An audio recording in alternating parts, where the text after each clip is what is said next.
The Call of Cthulhu, by H.P. Lovecraft. Of such great powers or beings there may be conceivably a survival of a hugely remote period when consciousness was manifested perhaps in shapes and forms long since withdrawn before the tide of advancing humanity. Forms of which poetry and legend alone have caught a flying memory and called them gods, monsters, mythical beings of all sorts and kinds. Algernon Blackwood, Chapter 1. The Horror in Clay. The most merciful thing in the world, I think, is the inability of the human mind to correlate all its contents. We live on a placid island of ignorance in the midst of black seas of infinity, and it was not meant that we should voyage far. The sciences, each straining in its own direction, have hitherto harmed us little. But some day the piecing together of dissociated knowledge will open up such terrifying vistas of reality and of our frightful position therein, that we shall either go mad from the revelation or flee from the deadly light into the peace and safety of a new dark age. Theosophists have guessed at the awesome grandeur of the cosmic cycle, wherein our world and human race form transient incidents. They have hinted at strange survivals in terms which would freeze the blood if not masked by a bland optimism. But it is not from them that there came the single glimpse of forbidden eons which chills me when I think of it and maddens me when I dream of it. That glimpse, like all dread glimpses of truth, flashed out from an accidental piecing together of separated things, in this case an old newspaper item and the notes of a dead professor. I hope that no one else will accomplish this piecing out. Certainly, if I live, I shall never knowingly supply a link in so hideous a chain. I think that the professor, too, intended to keep silent regarding the part he knew, and that he would have destroyed his notes had not sudden death seized him. My knowledge of the thing began in the winter of 1926-27 with the death of my granduncle, George Gammell Angel, Professor Emeritus of Semitic Languages in Brown University, Providence, Rhode Island. Professor Angel was widely known as an authority on ancient inscriptions and had frequently been resorted to by the heads of prominent museums, so that his passing at the age of 92 may be recalled by many. Locally, interest was intensified by the obscurity of the cause of death. The professor had been stricken whilst returning from the Newport boat, falling suddenly, as witnesses said, after having been jostled by a nautical-looking Negro who had come from one of the queer dark courts on the precipitous hillside, which formed a short cut from the waterfront to the deceased's home in William Street. Physicians were unable to find any visible disorder, but concluded after perplexed debate that some obscure lesion of the heart, induced by the brisk ascent of so steep a hill by so elderly a man, was responsible for the end. At the time I saw no reason to dissent from this dictum, but latterly I am inclined to wonder, and more than wonder. As my granduncle's heir and executor, for he died a childless widower, I was expected to go over his papers with some thoroughness, and for that purpose moved his entire set of files and boxes to my quarters in Boston. Much of the material which I correlated will be later published by the American Archaeological Society, but there was one box which I found exceedingly puzzling, and which I felt much averse from showing to other eyes. It had been locked, and I did not find the key till it occurred to me to examine the personal ring which the professor carried always in his pocket. Then, indeed, I succeeded in opening it, but when I did so seemed only to be confronted by a greater and more closely locked barrier. For what could be the meaning of the queer clay bas-relief and the disjointed jottings, ramblings, and cuttings which I found? Had my uncle, in his latter years, become credulous of the most superficial impostures? I resolved to search out the eccentric sculptor responsible for this apparent disturbance of an old man's peace of mind. The bas-relief was a rough rectangle less than an inch thick and about 5 by 6 inches in area, obviously of modern origin. Its designs, however, were far from modern in atmosphere and suggestion. For, although the vagaries of cubism and futurism are many and wild, they do not often reproduce that cryptic regularity which lurks in prehistoric writing. And writing of some kind the bulk of these designs seemed certainly to be, though my memory, despite much familiarity with the papers and collections of my uncle, failed in any way to identify this particular species or even hint at its remotest affiliations. Above these apparent hieroglyphics was a figure of evidently pictorial intent, though its impressionistic execution forbade a very clear idea of its nature. It seemed to be a sort of monster, or symbol representing a monster, of a form which only a diseased fancy could conceive. If I say that my somewhat extravagant imagination yielded simultaneous pictures of an octopus, a dragon, and a human caricature, I shall not be unfaithful to the spirit of the thing. A pulpy, tentacled head surmounted a grotesque and scaly body with rudimentary wings, but it was the general outline of the whole which made it most shockingly frightful. Behind the figure was a vague suggestion of a cyclopean architectural background. The writing accompanying this oddity was, aside from a stack of press cuttings, in Professor Angel's most recent hand, and made no pretense to literary style. What seemed to be the main document was headed Cthulhu Cult, in characters painstakingly printed to avoid the erroneous reading of a word so unheard of. This manuscript was divided into two sections, the first of which was headed 1925 Dream and Dream Work of H. A. Wilcox, 7 Thomas St., Providence, R.I., and the second, Narrative of Inspector John R. Legras, 121 Bienville St., New Orleans, La, at 1908 A. S. MTG Notes on Same and Prof. Webb's Act.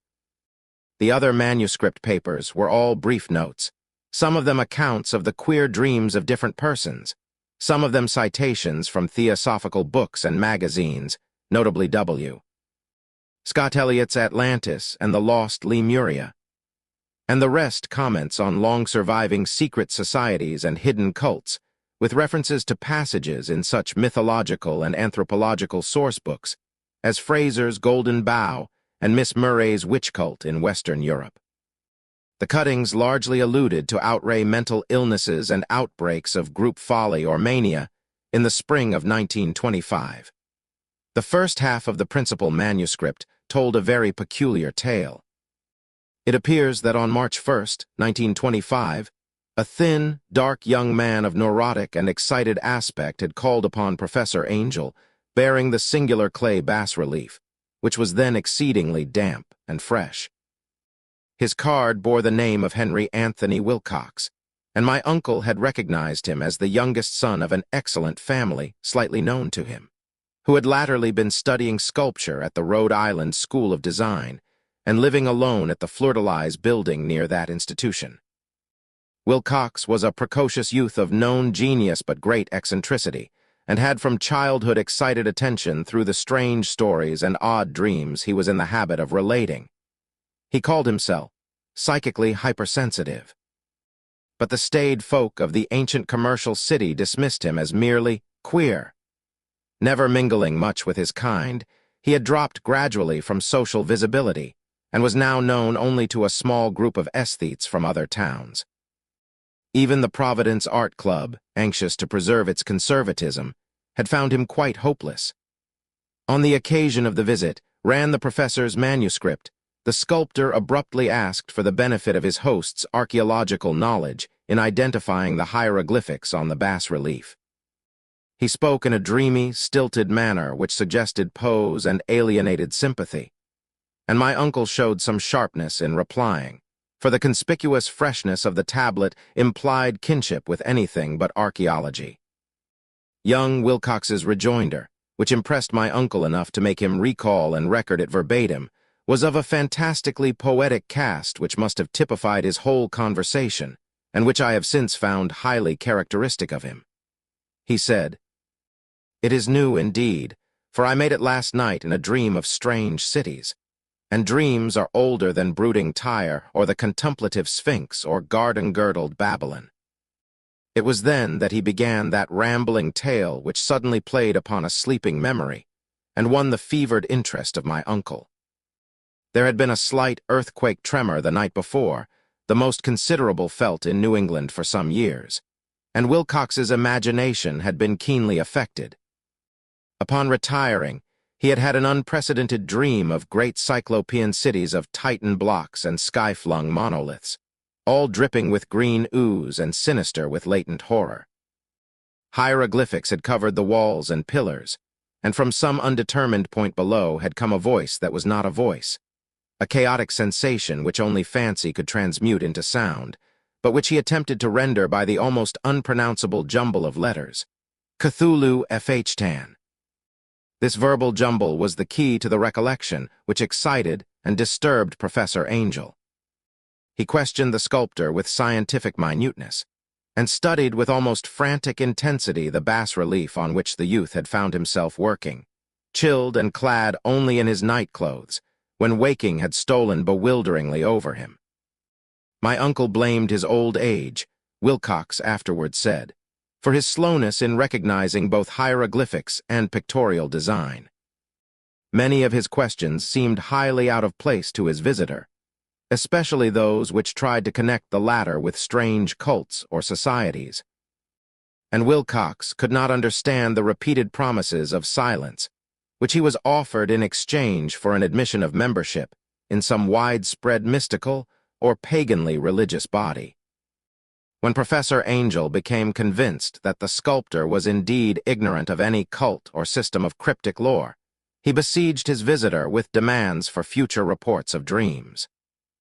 This bore regular fruit, for after the first interview the manuscript records daily calls of the young man, during which he related startling fragments of nocturnal imagery, whose burden was always some terrible cyclopean vista of dark and dripping stone. With a subterranean voice or intelligence shouting monotonously in enigmatical sense impacts uninscribable save as gibberish. The two sounds most frequently repeated are those rendered by the letters Cthulhu and Arlaye. On March 23rd, the manuscript continued, Wilcox failed to appear, and inquiries at his quarters revealed that he had been stricken with an obscure sort of fever and taken to the home of his family in Waterman Street. He had cried out in the night, arousing several other artists in the building, and had manifested since then only alternations of unconsciousness and delirium. My uncle at once telephoned the family, and from that time forward kept close watch of the case, calling often at the Thayer Street office of Dr. Toby, whom he learned to be in charge. The youth's febrile mind, apparently, was dwelling on strange things, and the doctor shuddered now and then as he spoke of them. They included not only a repetition of what he had formerly dreamed, but touched wildly on a gigantic thing, miles high, which walked or lumbered about. He at no time fully described this object, but occasional frantic words, as repeated by Dr. Toby convinced the professor that it must be identical with the nameless monstrosity he had sought to depict in his dream sculpture. Reference to this object, the doctor added, was invariably a prelude to the young man's subsidence into lethargy. His temperature, oddly enough, was not greatly above normal, but the whole condition was otherwise such as to suggest true fever rather than mental disorder. On April 2nd, at about 3 p.m., every trace of Wilcox's malady suddenly ceased. He sat upright in bed, astonished to find himself at home and completely ignorant of what had happened in dream or reality since the night of March 22nd. Pronounced well by his physician, he returned to his quarters in 3 days, but to Professor Angel he was of no further assistance. All traces of strange dreaming had vanished with his recovery, and my uncle kept no record of his night thoughts after a week of pointless and irrelevant accounts of thoroughly usual visions. Here the first part of the manuscript ended, but references to certain of the scattered notes gave me much material for thought, so much, in fact, that only the ingrained skepticism then forming my philosophy can account for my continued distrust of the artist.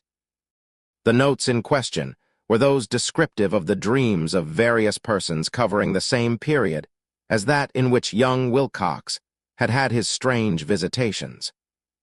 My uncle, it seems, had quickly instituted a prodigiously far-flung body of inquiries amongst nearly all the friends whom he could question without impertinence, asking for nightly reports of their dreams and the dates of any notable visions for some time past. The reception of his request seems to have been varied, but he must, at the very least, have received more responses than any ordinary man could have handled without a secretary.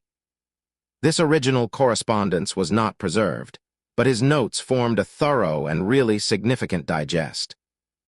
Average people in society and business, New England's traditional salt of the earth, gave an almost completely negative result, though scattered cases of uneasy but formless nocturnal impressions appear here and there, always between March 23rd and April 2nd, the period of young Wilcox's delirium. Scientific men were little more affected, though 4 cases of vague description suggest fugitive glimpses of strange landscapes, and in one case there is mentioned a dread of something abnormal. It was from the artists and poets that the pertinent answers came, and I know that panic would have broken loose had they been able to compare notes.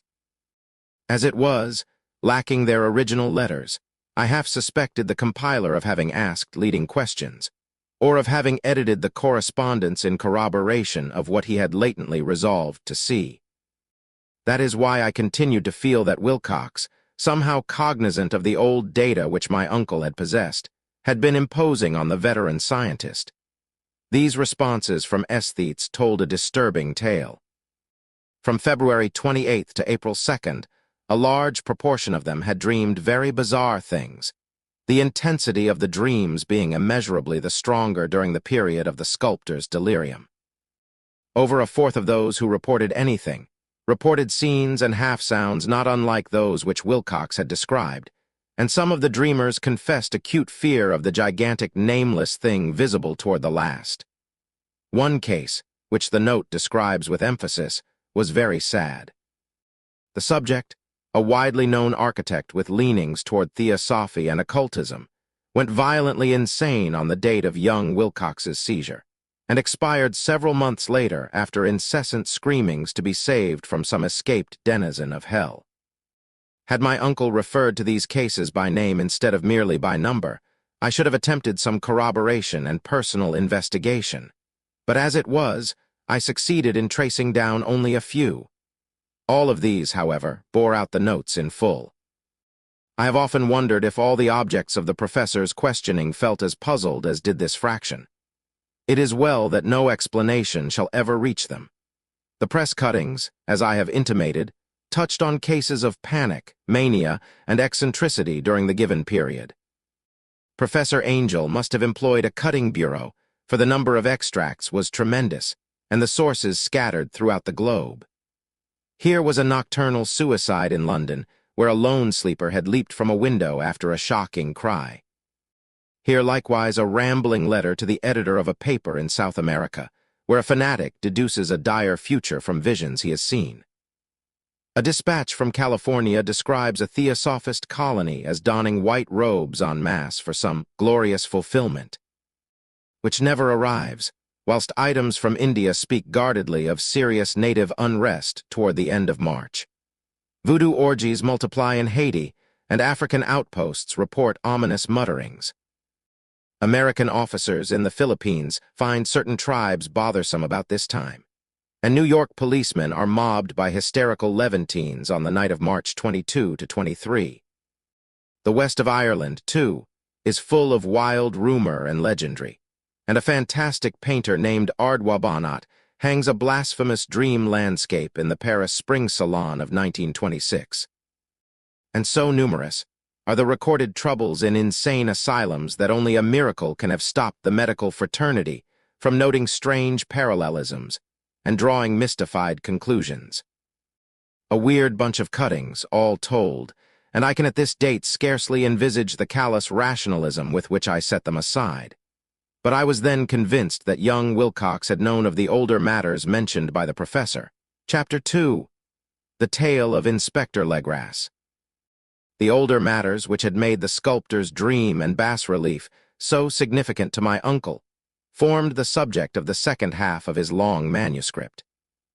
Once before, it appears, Professor Angel had seen the hellish outlines of the nameless monstrosity, puzzled over the unknown hieroglyphics, and heard the ominous syllables which can be rendered only as Cthulhu. And all this in so stirring and horrible a connection that it is small wonder he pursued young Wilcox with queries and demands for data. This earlier experience had come in 1908, 17 years before, when the American Archaeological Society held its annual meeting in St. Louis. Professor Angel, as befitted one of his authority and attainments, had had a prominent part in all the deliberations, and was one of the first to be approached by the several outsiders who took advantage of the convocation to offer questions for correct answering and problems for expert solution. The chief of these outsiders, and in a short time the focus of interest for the entire meeting, was a commonplace-looking middle-aged man who had traveled all the way from New Orleans for certain special information unobtainable from any local source. His name was John Raymond Legras, and he was by profession an inspector of police. With him, he bore the subject of his visit, a grotesque, repulsive, and apparently very ancient stone statuette whose origin he was at a loss to determine. It must not be fancied that Inspector Legras had the least interest in archaeology. On the contrary, his wish for enlightenment was prompted by purely professional considerations. The statuette, idol, fetish, or whatever it was, had been captured some months before in the wooded swamps south of New Orleans during a raid on a supposed voodoo meeting, and so singular and hideous were the rites connected with it, that the police could not but realize that they had stumbled on a dark cult, totally unknown to them, and infinitely more diabolic than even the blackest of the African voodoo circles. Of its origin, apart from the erratic and unbelievable tales extorted from the captured members, absolutely nothing was to be discovered. Hence the anxiety of the police for any antiquarian lore which might help them to place the frightful symbol, and through it track down the cult to its fountainhead. Inspector Legras was scarcely prepared for the sensation which his offering created. One sight of the thing had been enough to throw the assembled men of science into a state of tense excitement, and they lost no time in crowding around him to gaze at the diminutive figure, whose utter strangeness and air of genuinely abysmal antiquity hinted so potently at unopened and archaic vistas. No recognized school of sculpture had animated this terrible object, yet centuries and even thousands of years seemed recorded in its dim and greenish surface of unplaceable stone. The figure, which was finally passed slowly from man to man for close and careful study, was between 7 and 8 inches in height, and of exquisitely artistic workmanship. It represented a monster of vaguely anthropoid outline, but with an octopus-like head whose face was a mass of feelers, a scaly, rubbery-looking body, prodigious claws on hind and fore feet, and long, narrow wings behind. This thing, which seemed instinct with a fearsome and unnatural malignancy, was of a somewhat bloated corpulence, and squatted evilly on a rectangular block or pedestal covered with undecipherable characters. The tips of the wings touched the back edge of the block. The seat occupied the center, whilst the long, curved claws of the doubled-up, crouching hind legs gripped the front edge and extended a quarter of the way down toward the bottom of the pedestal. The cephalopod head was bent forward, so that the ends of the facial feelers brushed the backs of huge forepaws which clasped the croucher's elevated knees. The aspect of the whole was abnormally lifelike, and the more subtly fearful because its source was so totally unknown. Its vast, awesome, and incalculable age was unmistakable, yet not one link did it show with any known type of art belonging to civilization's youth, or indeed to any other time. Totally separate and apart, its very material was a mystery, for the soapy, greenish-black stone with its golden or iridescent flecks and striations resembled nothing familiar to geology or mineralogy. The characters along the base were equally baffling, and no member present, despite a representation of half the world's expert learning in this field, could form the least notion of even their remotest linguistic kinship. They, like the subject and material, belonged to something horribly remote and distinct from mankind as we know it, something frightfully suggestive of old and unhallowed cycles of life in which our world and our conceptions have no part. And yet, as the members severally shook their heads and confessed defeat at the inspector's problem, there was one man in that gathering who suspected a touch of bizarre familiarity in the monstrous shape and writing, and who presently told with some diffidence of the odd trifle he knew. This person was the late William Channing Webb, professor of anthropology in Princeton University, and an explorer of no slight note. Professor Webb had been engaged 48 years before in a tour of Greenland and Iceland in search of some runic inscriptions which he failed to unearth. And whilst high up on the west Greenland coast, had encountered a singular tribe or cult of degenerate Eskimos whose religion, a curious form of devil worship, chilled him with its deliberate bloodthirstiness and repulsiveness. It was a faith of which other Eskimos knew little, and which they mentioned only with shudders, saying that it had come down from horribly ancient eons before ever the world was made. Besides nameless rites and human sacrifices, there were certain queer hereditary rituals addressed to a supreme elder devil or Tornasuk. And of this Professor Webb had taken a careful phonetic copy from an aged Angakok, or wizard priest, expressing the sounds in Roman letters as best he knew how. But just now of prime significance was the fetish which this cult had cherished, and around which they danced when the aurora leaped high over the ice cliffs. It was, the professor stated, a very crude bas-relief of stone, comprising a hideous picture and some cryptic writing. And as far as he could tell, it was a rough parallel in all essential features of the bestial thing now lying before the meeting. These data, received with suspense and astonishment by the assembled members, proved doubly exciting to Inspector Legras, and he began at once to ply his informant with questions. Having noted and copied an oral ritual among the swamp cult worshippers his men had arrested, he besought the professor to remember as best he might the syllables taken down amongst the diabolist Eskimos. There then followed an exhaustive comparison of details, and a moment of really awed silence when both detective and scientist agreed on the virtual identity of the phrase common to two hellish rituals so many worlds of distance apart. What, in substance, both the Eskimo wizards and the Louisiana swamp priests had chanted to their kindred idols was something very like this, the word divisions being guessed at from traditional breaks in the phrase as chanted aloud. Ph Nglui, MGLW Naf Cthulhu Arlie W Gonagal FH Tan. Legras had 1 point in advance of Professor Webb, for several among his mongrel prisoners had repeated to him what older celebrants had told them the words meant. This text, as given, ran something like this: "In his house at Arlie dead Cthulhu waits dreaming." And now, in response to a general urgent demand, Inspector Legras related as fully as possible his experience with the swamp worshippers, telling a story to which I could see my uncle attached profound significance. It savored of the wildest dreams of mythmaker and theosophist, and disclosed an astonishing degree of cosmic imagination among such half-castes and pariahs as might be least expected to possess it. On November 1st, 1907, there had come to New Orleans police a frantic summons from the swamp and lagoon country to the south. The squatters there, mostly primitive but good-natured descendants of Lafitte's men, were in the grip of stark terror from an unknown thing which had stolen upon them in the night.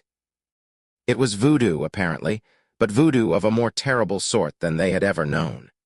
And some of their women and children had disappeared, since the malevolent tom-tom had begun its incessant beating far within the black haunted woods, where no dweller ventured. There were insane shouts and harrowing screams, soul-chilling chants and dancing devil flames. And, the frightened messenger added, the people could stand it no more. So a body of 20 police, filling 2 carriages and an automobile, had set out in the late afternoon with the shivering squatter as a guide. At the end of the passable road they alighted, and for miles splashed on in silence through the terrible cypress woods where day never came.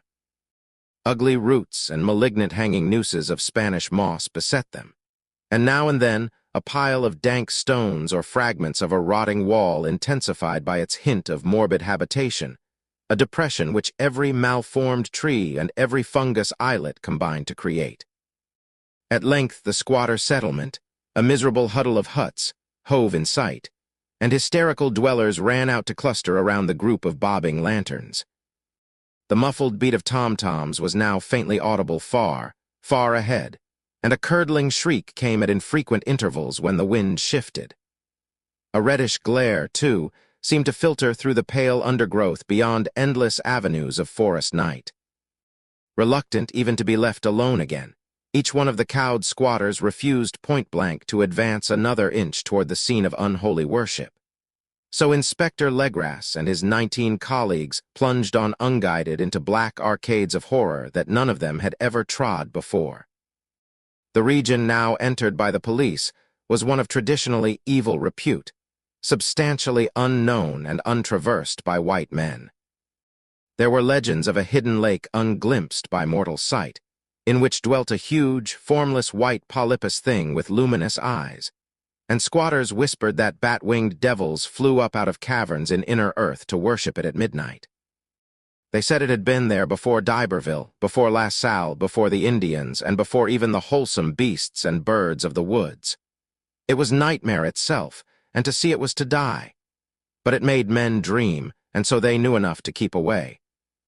The present voodoo orgy was, indeed, on the merest fringe of this abhorred area, but that location was bad enough.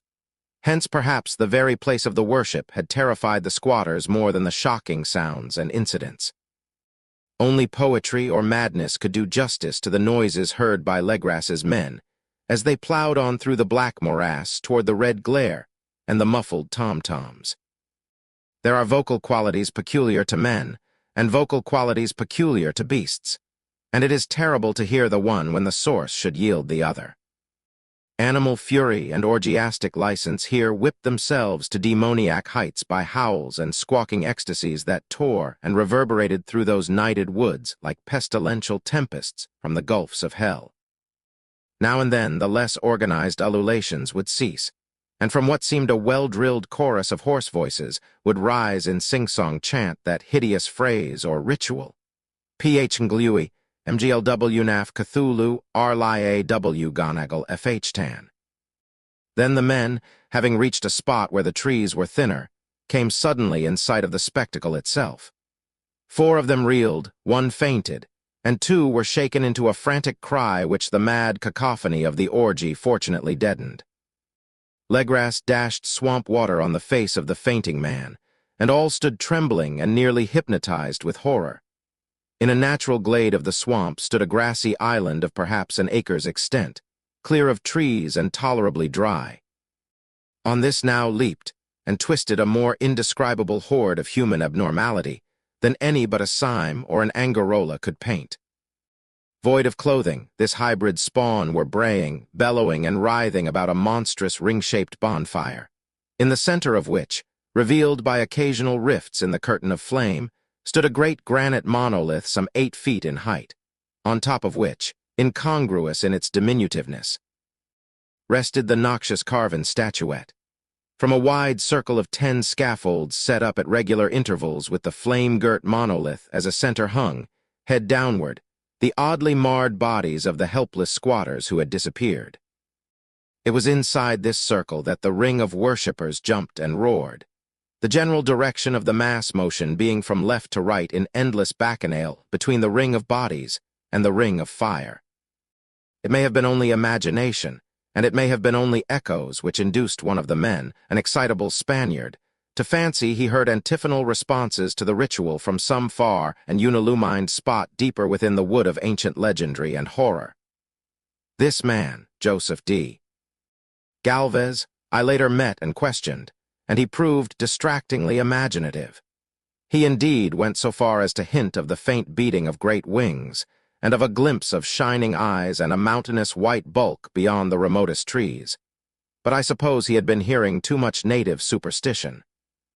Actually, the horrified pause of the men was of comparatively brief duration. Duty came first, and although there must have been nearly 100 mongrel celebrants in the throng, the police relied on their firearms and plunged determinedly into the nauseous rout. For 5 minutes, the resultant din and chaos were beyond description. Wild blows were struck, shots were fired, and escapes were made.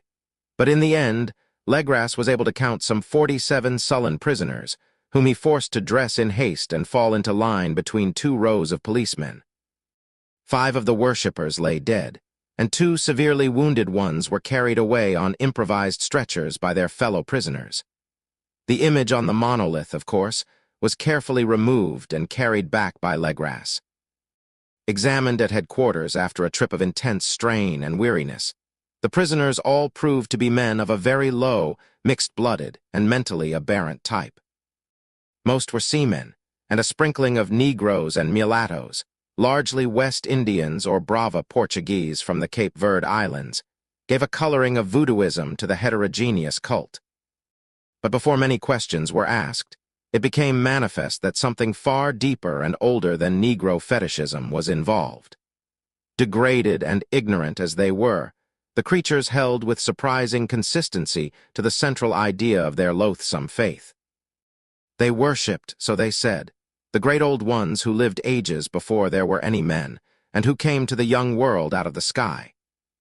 Those old ones were gone now, inside the earth and under the sea, but their dead bodies had told their secrets in dreams to the first man, who formed a cult which had never died.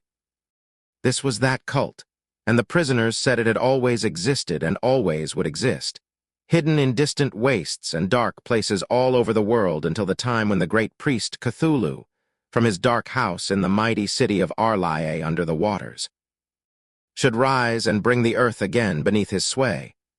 Someday he would call when the stars were ready, and the secret cult would always be waiting to liberate him. Meanwhile, no more must be told. There was a secret which even torture could not extract. Mankind was not absolutely alone among the conscious things of earth, for shapes came out of the dark to visit the faithful few. But these were not the great old ones. No man had ever seen the old ones. The carven idol was great Cthulhu, but none might say whether or not the others were precisely like him. No one could read the old writing now, but things were told by word of mouth. The chanted ritual was not the secret, that was never spoken aloud, only whispered. The chant meant only this: in his house at Arlaye dead Cthulhu waits dreaming. Only 2 of the prisoners were found sane enough to be hanged, and the rest were committed to various institutions. All denied a part in the ritual murders, and averred that the killing had been done by black-winged ones which had come to them from their immemorial meeting place in the haunted wood. But of those mysterious allies no coherent account could ever be gained. What the police did extract came mainly from an immensely aged mestizo named Castro, who claimed to have sailed to strange ports and talked with undying leaders of the cult in the mountains of China. Old Castro remembered bits of hideous legend that paled the speculations of theosophists and made man and the world seem recent and transient indeed. There had been eons when other things ruled on the earth, and they had had great cities.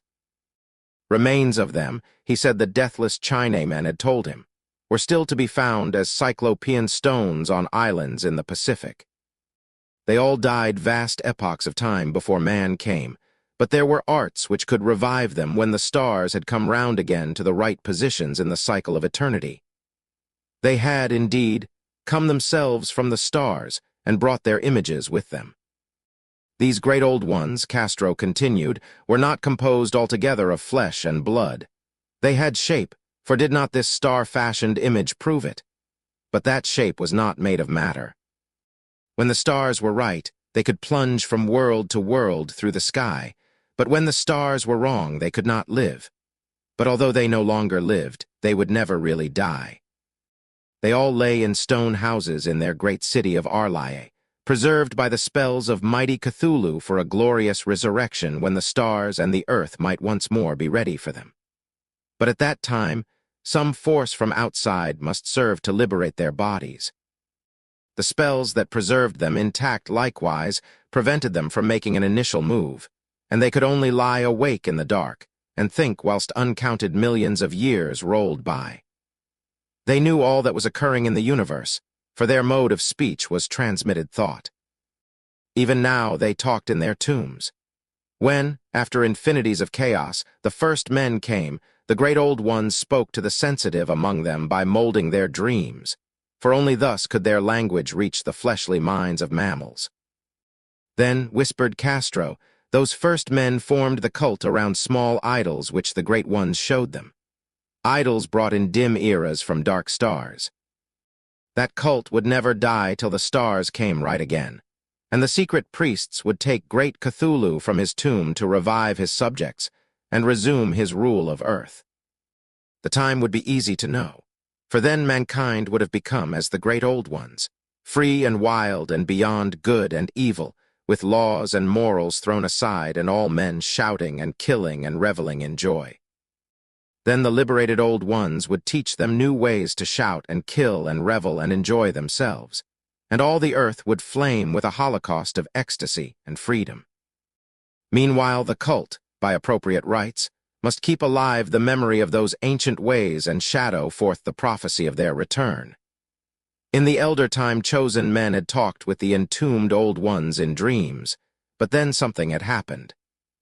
The great stone city Arlae, with its monoliths and sepulchres, had sunk beneath the waves, and the deep waters, full of the one primal mystery through which not even thought can pass, had cut off the spectral intercourse.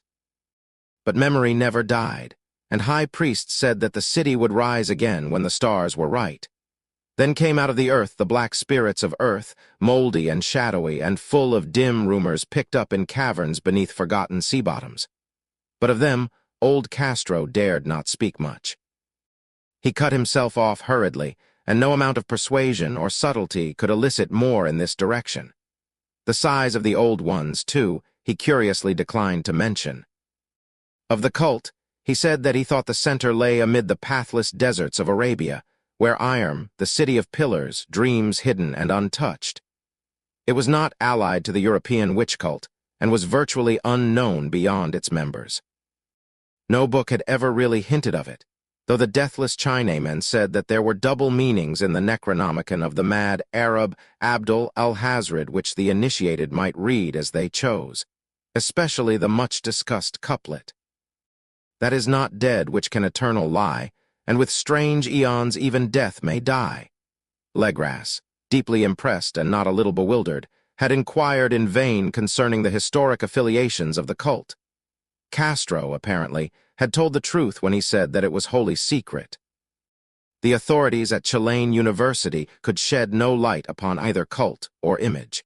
And now the detective had come to the highest authorities in the country, and met with no more than the Greenland tale of Professor Webb. The feverish interest aroused at the meeting by Legras's tale, corroborated as it was by the statuette, is echoed in the subsequent correspondence of those who attended, although scant mention occurs in the formal publication of the society. Caution is the first care of those accustomed to face occasional charlatanry and imposture. Legras for some time lent the image to Professor Webb, but at the latter's death it was returned to him and remains in his possession, where I viewed it not long ago.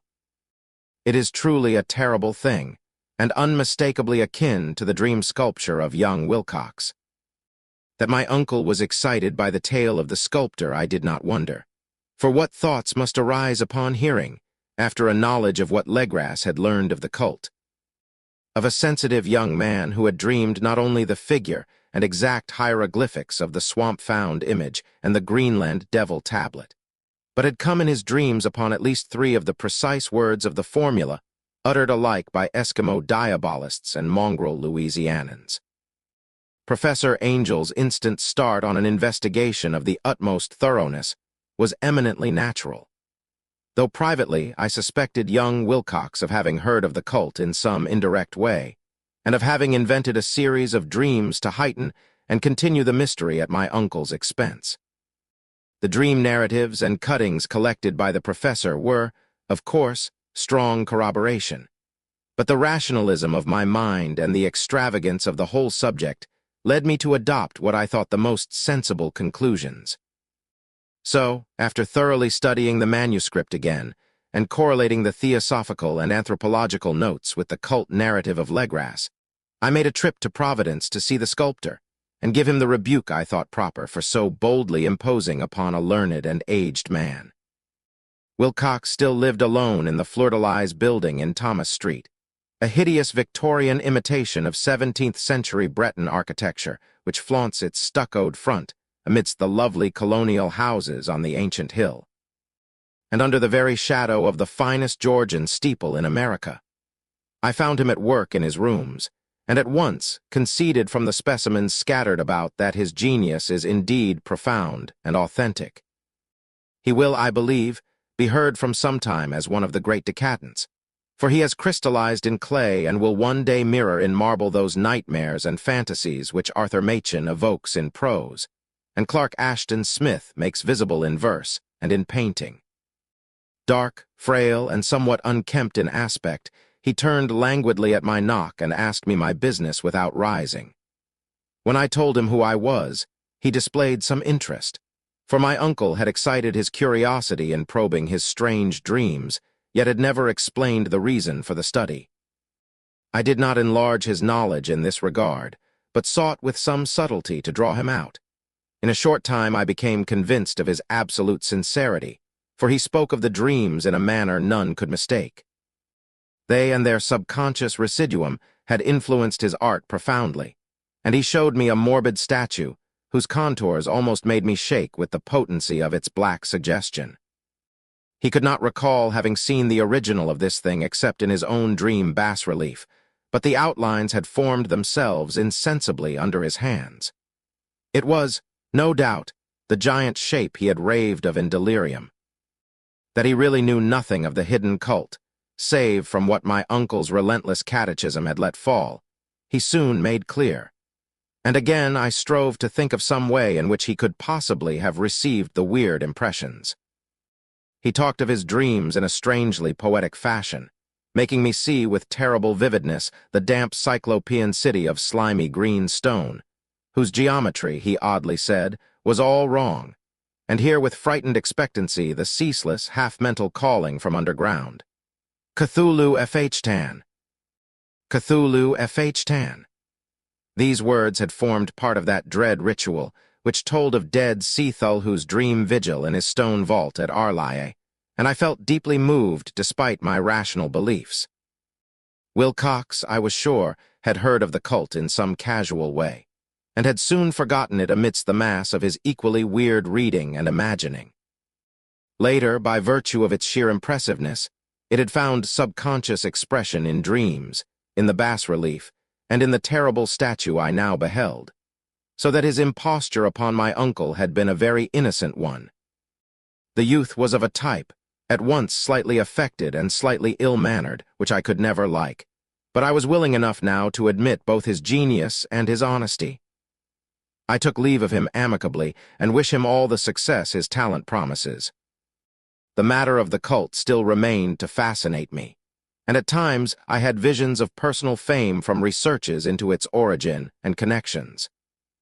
I visited New Orleans, talked with Legras and others of that old-time raiding party, saw the frightful image, and even questioned such of the mongrel prisoners as still survived. Old Castro, unfortunately, had been dead for some years.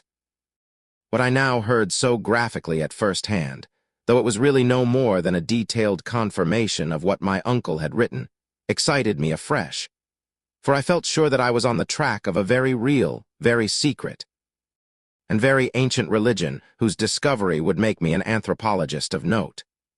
My attitude was still one of absolute materialism, as I wish it still were, and I discounted with almost inexplicable perversity the coincidence of the dream notes and odd cuttings collected by Professor Angel.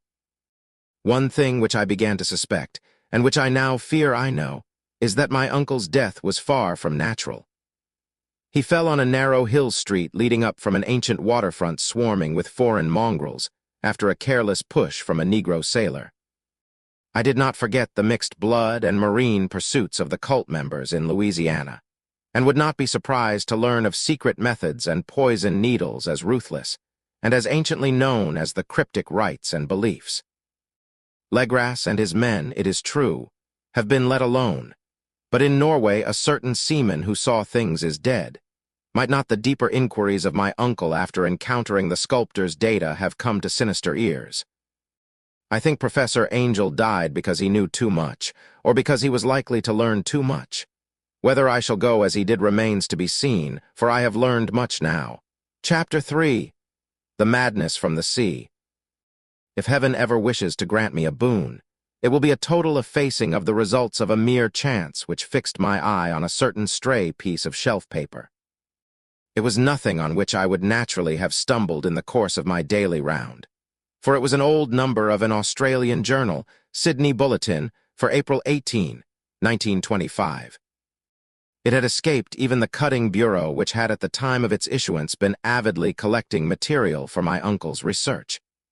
I had largely given over my inquiries into what Professor Angel called the Cthulhu cult, and was visiting a learned friend of Paterson, New Jersey, the curator of a local museum and a mineralogist of note. Examining one day the reserve specimens roughly set on the storage shelves in a rear room of the museum, my eye was caught by an odd picture in one of the old papers spread beneath the stones. It was the Sydney Bulletin I have mentioned, for my friend has wide affiliations in all conceivable foreign parts, and the picture was a half-tone cut of a hideous stone image almost identical with that which Legras had found in the swamp. Eagerly clearing the sheet of its precious contents, I scanned the item in detail and was disappointed to find it of only moderate length. What it suggested, however, was of portentous significance to my flagging quest, and I carefully tore it out for immediate action. It read as follows: Mystery derelict found at SEA Vigilant arrives with helpless armed New Zealand yacht in tow. One survivor and dead man found aboard. Tale of desperate battle and deaths at sea. Rescued seaman refuses particulars of strange experience. Odd idol found in his possession. Inquiry to follow. The Morrison Co. S. Freighter Vigilant, bound from Valparaiso, arrived this morning at its wharf in Darling Harbor, having in tow the battled and disabled but heavily armed steam yacht Alert of Dunedin, N.Z., which was sighted April 12th in S. Latitude 34 degrees 21 W. Longitude 152 degrees 17, with one living and one dead man aboard. The Vigilant left Valparaiso March 25th, and on April 2D was driven considerably south of her course by exceptionally heavy storms and monster waves. On April 12th, the derelict was sighted, and though apparently deserted, was found upon boarding to contain one survivor in a half-delirious condition and one man who had evidently been dead for more than a week. The living man was clutching a horrible stone idol of unknown origin, about a foot in height, regarding whose nature authorities at Sydney University, the Royal Society, and the museum in College Street all profess complete bafflement, and which the survivor says he found in the cabin of the yacht, in a small carved shrine of common pattern. This man, after recovering his senses, told an exceedingly strange story of piracy and slaughter. He is Gustaf Johansson, a Norwegian of some intelligence, and had been second mate of the two-masted schooner Emma of Auckland, which sailed for Callao February 20th with a complement of 11 men. The Emma, he says, was delayed and thrown widely south of her course by the great storm of March 1st, and on March 22D in S. Latitude 49 degrees 51 W, longitude 128 degrees 34, encountered the Alert, manned by a queer and evil-looking crew of Kanakas and half-castes. Being ordered peremptorily to turn back, Capt. Collins refused, whereupon the strange crew began to fire savagely and without warning upon the schooner with a peculiarly heavy battery of brass cannon forming part of the yacht's equipment. The Emma's men showed fight, says the survivor, and though the schooner began to sink from shots beneath the waterline, they managed to heave alongside their enemy and board her, grappling with the savage crew on the yacht's deck, and being forced to kill them all, the number being slightly superior. Because of their particularly abhorrent and desperate, though rather clumsy mode of fighting, 3 of the Emma's men, including Capt. Collins and First Mate Green, were killed, and the remaining 8 under Second Mate Johansson proceeded to navigate the captured yacht, going ahead in their original direction to see if any reason for their ordering back had existed. The next day, it appears, they raised and landed on a small island, although none is known to exist in that part of the ocean, and 6 of the men somehow died ashore, though Johansson is queerly reticent about this part of his story and speaks only of their falling into a rock chasm. Later, it seems, he and one companion boarded the yacht and tried to manage her, but were beaten about by the storm of April 2nd. From that time till his rescue on the 12th, the man remembers little, and he does not even recall when William Bryden, his companion, died. Bryden's death reveals no apparent cause, and was probably due to excitement or exposure. Cable advices from Dunedin report that the Alert was well known there as an island trader and bore an evil reputation along the waterfront. It was owned by a curious group of half-castes whose frequent meetings and night trips to the woods attracted no little curiosity, and it had set sail in great haste just after the storm and earth tremors of March 1st. Our Auckland correspondent gives the Emma and her crew an excellent reputation, and Johansen is described as a sober and worthy man. The Admiralty will institute an inquiry on the whole matter beginning tomorrow, at which every effort will be made to induce Johansen to speak more freely than he has done hitherto. This was all, together with the picture of the hellish image, but what a train of ideas it started in my mind. Here were new treasuries of data on the Cthulhu cult, and evidence that it had strange interests at sea as well as on land. What motive prompted the hybrid crew to order back the Emma as they sailed about with their hideous idol? What was the unknown island on which 6 of the Emma's crew had died, and about which the mate Johansen was so secretive? What had the Vice Admiralty's investigation brought out, and what was known of the noxious cult in Dunedin?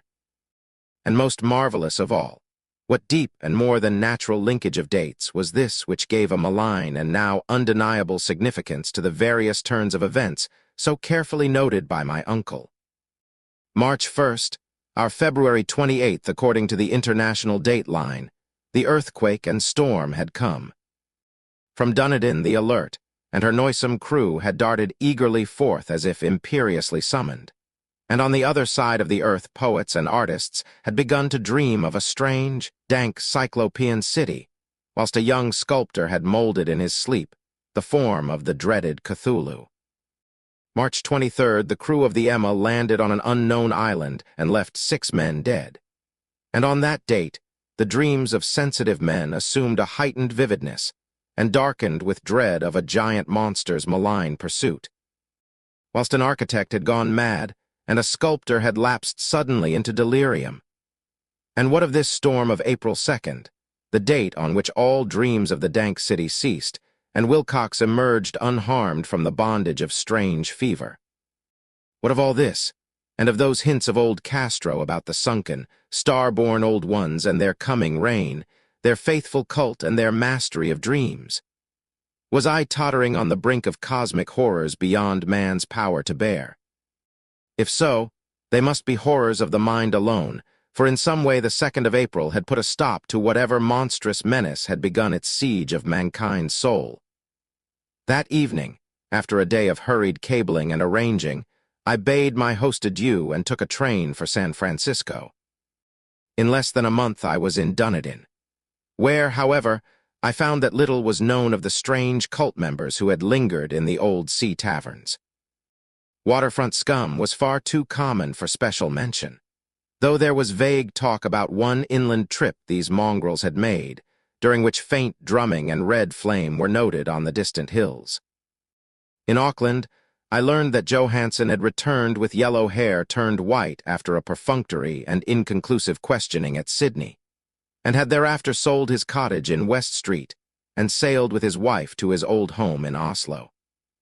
Of his stirring experience he would tell his friends no more than he had told the Admiralty officials, and all they could do was to give me his Oslo address. After that I went to Sydney and talked profitlessly with seamen and members of the Vice Admiralty Court. I saw the Alert, now sold and in commercial use, at Circular Quay in Sydney Cove, but gained nothing from its non-committal bulk. The crouching image with its cuttlefish head, dragon body, scaly wings and hieroglyphed pedestal was preserved in the museum at Hyde Park, and I studied it long and well, finding it a thing of balefully exquisite workmanship, and with the same utter mystery, terrible antiquity, and unearthly strangeness of material which I had noted in Legras's smaller specimen. Geologists, the curator told me, had found it a monstrous puzzle, for they vowed that the world held no rock like it. Then I thought with a shudder of what old Castro had told Legras about the primal great ones. They had come from the stars and had brought their images with them. Shaken with such a mental revolution as I had never before known, I now resolved to visit mate Johansen in Oslo. Sailing for London, I re-embarked at once for the Norwegian capital, and one autumn day landed at the trim wharves in the shadow of the Edgeborg. Johansen's address, I discovered, lay in the old town of King Harald Hardrada, which kept alive the name of Oslo during all the centuries that the greater city masqueraded as Christiania. I made the brief trip by taxicab and knocked with palpitant heart at the door of a neat and ancient building with plastered front. A sad-faced woman in black answered my summons, and I was stung with disappointment when she told me in halting English that Gustaf Johansen was no more. He had not long survived his return, said his wife, for the doings at sea in 1925 had broken him. He had told her no more than he had told the public, but had left a long manuscript of technical matters. As he said, written in English, evidently in order to safeguard her from the peril of casual perusal. During a walk through a narrow lane near the Gothenburg dock, a bundle of papers falling from an attic window had knocked him down. 2 Lascar sailors at once helped him to his feet, but before the ambulance could reach him, he was dead. Physicians found no adequate cause for the end and laid it to heart trouble and a weakened constitution. I now felt gnawing at my vitals that dark terror which will never leave me till I, too, am at rest, accidentally or otherwise, persuading the widow that my connection with her husband's technical matters was sufficient to entitle me to his manuscript. I bore the document away and began to read it on the London boat. It was a simple, rambling thing, a naive sailor's effort at a post-facto diary, and strove to recall day by day that last awful voyage. I cannot attempt to transcribe it verbatim in all its cloudiness and redundance, but I will tell its gist enough to show why the sound of the water against the vessel's sides became so unendurable to me that I stopped my ears with cotton. Johansen, thank God, did not know quite all, even though he saw the city and the thing, but I shall never sleep calmly again when I think of the horrors that lurk ceaselessly behind life in time and in space, and of those unhallowed blasphemies from elder stars which dream beneath the sea. Known and favored by a nightmare cult ready and eager to loose them on the world, whenever another earthquake shall heave their monstrous stone city again to the sun and air. Johansen's voyage had begun just as he told it to the Vice-Admiralty. The Emma, in ballast, had cleared Auckland on February 20th, and had felt the full force of that earthquake-born tempest which must have heaved up from the sea bottom the horrors that filled men's dreams. Once more under control, the ship was making good progress when held up by the Alert on March 22nd, and I could feel the mate's regret as he wrote of her bombardment and sinking. Of the swarthy cult fiends on the Alert he speaks with significant horror. There was some peculiarly abominable quality about them which made their destruction seem almost a duty, and Johansen shows ingenuous wonder at the charge of ruthlessness brought against his party during the proceedings of the Court of Inquiry. Then, driven ahead by curiosity in their captured yacht under Johansen's command, the men sight a great stone pillar sticking out of the sea and in S. Latitude 47 degrees 9 W. Longitude 126 degrees 43, come upon a coastline of mingled mud, ooze, and weedy cyclopean masonry, which can be nothing less than the tangible substance of Earth's supreme terror. The nightmare corpse city of Arlaie, that was built in measureless eons behind history by the vast. Loathsome shapes that seeped down from the dark stars. There lay great Cthulhu and his hordes, hidden in green, slimy vaults, and sending out at last, after cycles incalculable, the thoughts that spread fear to the dreams of the sensitive and called imperiously to the faithful to come on a pilgrimage of liberation and restoration. All this Johansen did not suspect, but God knows he soon saw enough. I suppose that only a single mountain top, the hideous monolith-crowned citadel whereon great Cthulhu was buried, actually emerged from the waters. When I think of the extent of all that may be brooding down there, I almost wish to kill myself forthwith. Johansen and his men were awed by the cosmic majesty of this dripping Babylon of elder demons, and must have guessed without guidance that it was nothing of this, or of any sane planet. Awe at the unbelievable size of the greenish stone blocks, at the dizzying height of the great carven monolith, and at the stupefying identity of the colossal statues and bas-reliefs with the queer image found in the shrine on the alert, is poignantly visible in every line of the mate's frightened description. Without knowing what futurism is like, Johansen achieved something very close to it when he spoke of the city, for instead of describing any definite structure or building, he dwells only on the broad impressions of vast angles and stone surfaces, surfaces too great to belong to anything right or proper for this earth, and impious with horrible images and hieroglyphs. I mention his talk about angles because it suggests something Wilcox had told me of his awful dreams. He had said that the geometry of the dream place he saw was abnormal, non-Euclidean, and loathsomely redolent of spheres and dimensions apart from ours. Now, an unlettered seaman felt the same thing whilst gazing at the terrible reality. Johansen and his men landed at a sloping mud bank on this monstrous acropolis, and clambered slipperily up over Titan oozy blocks which could have been no mortal staircase.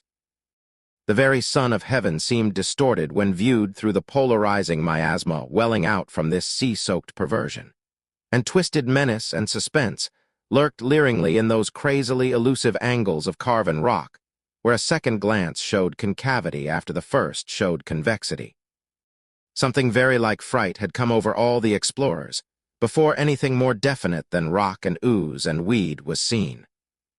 Each would have fled had he not feared the scorn of the others, and it was only half-heartedly that they searched, vainly, as it proved, for some portable souvenir to bear away. It was Rodriguez, the Portuguese, who climbed up the foot of the monolith and shouted of what he had found. The rest followed him, and looked curiously at the immense carved door with the now familiar squid dragon bas-relief. It was, Johansen said, like a great barn door, and they all felt that it was a door because of the ornate lintel, threshold, and jambs around it, though they could not decide whether it lay flat like a trap-door or slantwise like an outside cellar door. As Wilcox would have said, the geometry of the place was all wrong. One could not be sure that the sea and the ground were horizontal, hence the relative position of everything else seemed phantasmally variable. Bryden pushed at the stone in several places without result. Then Donovan felt over it delicately around the edge, pressing each point separately as he went. He climbed interminably along the grotesque stone molding. That is, one would call it climbing if the thing was not after all horizontal, and the men wondered how any door in the universe could be so vast. Then, very softly and slowly, the acre-great panel began to give inward at the top, and they saw that it was balanced. Donovan slid or somehow propelled himself down or along the jamb and rejoined his fellows, and everyone watched the queer recession of the monstrously carven portal. In this fantasy of prismatic distortion, it moved anomalously in a diagonal way, so that all the rules of matter and perspective seemed upset. The aperture was black with a darkness almost material. That tenebrousness was indeed a positive quality, for it obscured such parts of the inner walls as ought to have been revealed, and actually burst forth like smoke from its eon-long imprisonment, visibly darkening the sun as it slunk away into the shrunken and gibbous sky on flapping membranous wings. The odor arising from the newly opened depths was intolerable, and at length the quick-eared Hawkins thought he heard a nasty, slopping sound down there. Everyone listened, and everyone was listening still when it lumbered slobberingly into sight and gropingly squeezed its gelatinous green immensity through the black doorway into the tainted outside air of that poison city of madness. Poor Johansen's handwriting almost gave out when he wrote of this. Of the 6 men who never reached the ship, he thinks 2 perished of pure fright in that accursed instant. The thing cannot be described. There is no language for such abysms of shrieking and immemorial lunacy, such eldritch contradictions of all matter, force, and cosmic order. A mountain walked or stumbled. God. What wonder that across the earth a great architect went mad, and poor Wilcox raved with fever in that telepathic instant? The thing of the idols, the green, sticky spawn of the stars, had awaked to claim his own. The stars were right again, and what an age-old cult had failed to do by design, a band of innocent sailors had done by accident. After vigintillions of years, great Cthulhu was loose again, and ravening for delight. 3 men were swept up by the flabby claws before anybody turned. God rest them, if there be any rest in the universe. They were Donovan, Guerrera, and Angstrom. Parker slipped as the other 3 were plunging frenziedly over endless vistas of green-crusted rock to the boat. And Johansson swears he was swallowed up by an angle of masonry which shouldn't have been there. An angle which was acute, but behaved as if it were obtuse. So only Bryden and Johansson reached the boat, and pulled desperately for the Alert, as the mountainous monstrosity flopped down the slimy stones and hesitated floundering at the edge of the water. Steam had not been suffered to go down entirely, despite the departure of all hands for the shore, and it was the work of only a few moments of feverish rushing up and down between wheels and engines to get the Alert under way. Slowly, amidst the distorted horrors of that indescribable scene, she began to churn the lethal waters, whilst on the masonry of that charnel shore that was not of earth the Titan thing from the stars slavered and gibbered like Polypheme cursing the fleeing ship of Odysseus. Then, bolder than the storied Cyclops, great Cthulhu slid greasily into the water and began to pursue with vast wave-raising strokes of cosmic potency. Bryden looked back and went mad, laughing shrilly as he kept on laughing at intervals till death found him one night in the cabin whilst Johansson was wandering deliriously. But Johansson had not given out yet. Knowing that the thing could surely overtake the Alert until steam was fully up, he resolved on a desperate chance, and, setting the engine for full speed, ran lightning-like on deck and reversed the wheel. There was a mighty eddying and foaming in the noisome brine, and as the steam mounted higher and higher, the brave Norwegian drove his vessel head-on against the pursuing jelly, which rose above the unclean froth like the stern of a demon galleon. The awful squid head with writhing feelers came nearly up to the bowsprit of the sturdy yacht, but Johansson drove on relentlessly. There was a bursting as of an exploding bladder, a slushy nastiness as of a cloven sunfish, a stench as of 1,000 opened graves, and a sound that the chronicler would not put on paper. For an instant, the ship was befouled by an acrid and blinding green cloud, and then there was only a venomous seething astern. Where God in heaven? The scattered plasticity of that nameless skyspawn was nebulously recombining in its hateful original form, whilst its distance widened every second as the Alert gained impetus from its mounting steam. That was all. After that, Johansson only brooded over the idol in the cabin and attended to a few matters of food for himself and the laughing maniac by his side. He did not try to navigate after the first bold flight, for the reaction had taken something out of his soul. Then came the storm of April 2nd, and a gathering of the clouds about his consciousness. There is a sense of spectral whirling through liquid gulfs of infinity, of dizzying rides through reeling universes on a comet's tail, and of hysterical plunges from the pit to the moon, and from the moon back again to the pit, all livened by a cachinating chorus of the distorted. Hilarious elder gods and the green, bat-winged mocking imps of Tartarus. Out of that dream came rescue, the vigilant, the vice-admiralty court, the streets of Dunedin, and the long voyage back home to the old house by the Edgeburg. He could not tell. They would think him mad. He would write of what he knew before death came, but his wife must not guess. Death would be a boon if only it could blot out the memories. That was the document I read, and now I have placed it in the tin box beside the bas-relief and the papers of Professor Angel. With it shall go this record of mine, this test of my own sanity, wherein is pieced together that which I hope may never be pieced together again. I have looked upon all that the universe has to hold of horror, and even the skies of spring and the flowers of summer must ever afterward be poison to me. But I do not think my life will be long. As my uncle went, as poor Johansson went, so I shall go. I know too much, and the cult still lives. Cthulhu still lives, too, I suppose, again in that chasm of stone which has shielded him since the sun was young. His accursed city is sunken once more, for the Vigilance sailed over the spot after the April storm. But his ministers on earth still bellow and prance and slay around idol-capped monoliths in lonely places. He must have been trapped by the sinking whilst within his black abyss, or else the world would by now be screaming with fright and frenzy. Who knows the end? What has risen may sink, and what has sunk may rise. Loathsomeness waits and dreams in the deep, and decay spreads over the tottering cities of men. A time will come, but I must not and cannot think. Let me pray that, if I do not survive this manuscript, my executors may put caution before audacity and see that it meets no other eye. 1. Found among the papers of the late Francis Wayland Thurston of Boston,